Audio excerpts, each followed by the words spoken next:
حضرت ذوالقرنین رضی اللہ تعالیٰ عنہ۔ اللہ تعالیٰ نے انہیں زمین میں اقتدار دیا تھا۔ 4 لوگ دنیا میں ایسے ہو چکے ہیں جنہیں اللہ تبارک و تعالیٰ نے پوری دنیا میں اقتدار دیا، ایک وقت میں پوری دنیا کا ایک ہی بادشاہ۔ 2 مسلمان تھے، 2 کافر۔ مسلمانوں میں حضرت سلیمان علیہ السلام اور جناب ذوالقرنین علیہ السلام، اور کافروں میں بخت نصر اور نمرود۔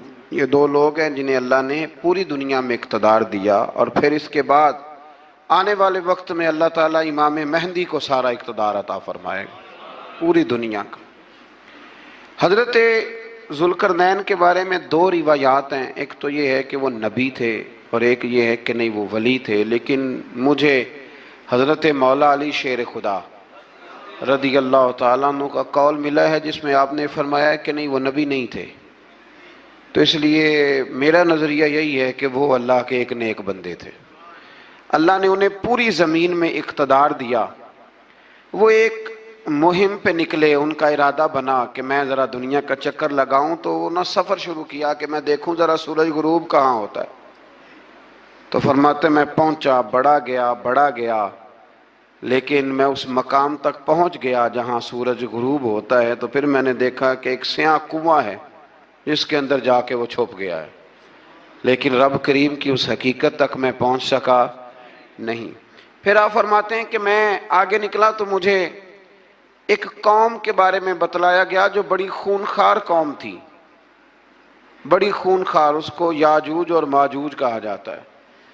یہ قوم اتنی خونخوار تھی کہ یہ درندوں کو بھی کھا جایا کرتی تھی، اتنے لمبے چوڑے ان کے قد تھے، اتنے زیادہ طاقتور تھے کہ سانپ اور بچھو بھی کھا جاتے تھے۔ یہ نکلا کرتے تھے سبزے کے دنوں میں تو ساری کھیتیاں اجاڑ جاتے تھے، ہر چیز تباہ کر جاتے تھے، حتیٰ کہ انسانوں تک کو کھا جاتے تھے۔ تو حضرت ذوالقرنین جب وہاں پہنچے، اللہ تبارک و تعالیٰ نے انہیں ان مظلوم لوگوں کا مددگار بنایا جن پر یاجوج اور ماجوج کی قوم ظلم کرتی تھی۔ انہوں نے آپ سے کہا کہ حضور مہربانی فرمائیں، اس قوم سے تو ہماری جان چھڑائیں۔ آپ نے فرمایا تم میری مدد کرو۔ انہوں نے کہا حضور کس طرح؟ فرمایا بس جسمانی طور پر میری مدد کرو۔ تو آپ نے پھر وہاں ایک دیوار بنائی، ایک دیوار، لوہا کاٹ کر، سیسا پگھلا کر، پتھر ڈال کر ایک بڑی موٹی تازی دیوار بنائی، اور اتنی اونچی بنائی، اور پھر اس کے چاروں جانب آگ جلائی تاکہ وہ لوہا اس طرح پگھل جائے کہ وہ دیواروں کے ساتھ چپک جائے، تاکہ کوئی آدمی پیر رکھنا چاہے تو پیر رکھ کے اس پہ چڑھ نہ سکے۔ آپ نے وہ دیوار بنائی۔ اب اس قوم کا حال یہ ہوا کہ وہ اس کے اندر قید ہیں، وہ صبح جب اٹھتے ہیں تو اس کو توڑنا شروع کرتے ہیں، توڑتے رہتے ہیں، تو جب شام ہوتی ہے تو ان میں سے ہر روز ایک شخص کہتا ہے اتنی رہنے دو، باقی کل کریں گے۔ لیکن جب وہ سویرے اٹھتے ہیں تو اللہ تعالیٰ اس دیوار کو پھر سے مضبوط فرما دیتا ہے۔ نبی کریم علیہ السلام نے فرمایا قرب قیامت میں ایک وقت آئے گا، قیامت کے قریب جا کے ایک ٹائم ایسا آئے گا کہ اس مخلوق میں سے ہی ایک شخص پکارے گا اور پکار کے کہے گا کہ اب سو جاؤ انشاءاللہ۔ اللہ ان کی زبان پہ جاری کہے گا اب سو جاؤ اور سویرے انشاءاللہ یہیں سے شروع کریں گے۔ تو فرمایا وہ چونکہ انشاءاللہ کہیں گے تو پھر اللہ تبارک و تعالی اگلے دن اس دیوار کو وہیں پہ رکھے گا جہاں رات کو انہوں نے اسے چھوڑا تھا۔ اگلے دن وہ توڑیں گے تو دیوار ساری ٹوٹ جائے گی، اور پھر اللہ تبارک و تعالیٰ کا فضل ہوگا تو مسلمان کی طرف وہ بڑھیں گے، وہ قتل و غارت کریں گے، پھر سے وہی درندگی کریں گے۔ تو پھر حضرت عیسیٰ علیہ السلام ان کے لیے دعا کریں گے۔ تو دعا کا یہ حال ہوگا کہ ان کے وجود پر کچھ ایسی چیزیں برآمد ہوں گی جن کی وجہ سے وہ مر جائیں گے، ختم کر دیے جائیں گے۔ قیامت کے قریب جا کے وہ دوبارہ آئیں گے۔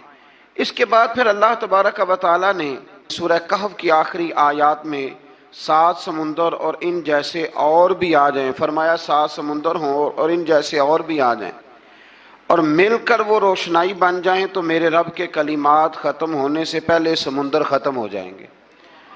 اور آخری آیت میں اللہ تعالیٰ نے فرمایا کہ اے رسول صلی اللہ تعالی علیہ وسلم آپ کہہ دیجئے کہ میں تمہاری طرح ہی ایک